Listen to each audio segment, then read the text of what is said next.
Pyramid schemes. What can ancient Egyptian civilization teach us? Welcome to GENED 1099. Now I'm going to guess that you were always interested by ancient Egypt and then you grew out of it. Well, I never did. This is one of the most fascinating civilizations anywhere on the planet, and it gripped me from an early age and stuck with me ever since. I hope I can share some of that passion with you.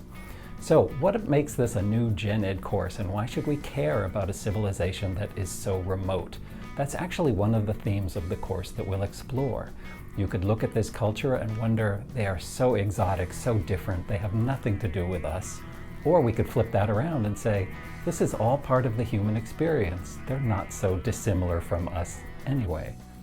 So we'll take a chronological path through thousands of years of Egyptian civilization, and along the way we'll stop and explore all kinds of tangents: Egyptian literature, politics, the rise of the state, the fascinating language of Egyptian hieroglyphs, and technology as well. What is a civilization? How does it rise? How does it fall? How should we care? And can we link that to our present-day experience?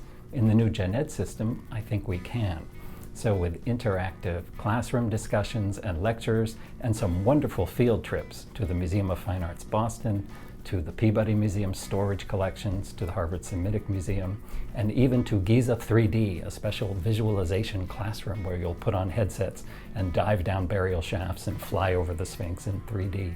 These are all some of the ways that archaeologists access ancient Egypt today. Archaeology is a fascinating subject, and there are so many ways to interpret it. Who owns the past? What ethical issues are connected to the archaeological process? How are there different ways to look at ancient Egypt? We all have a stake.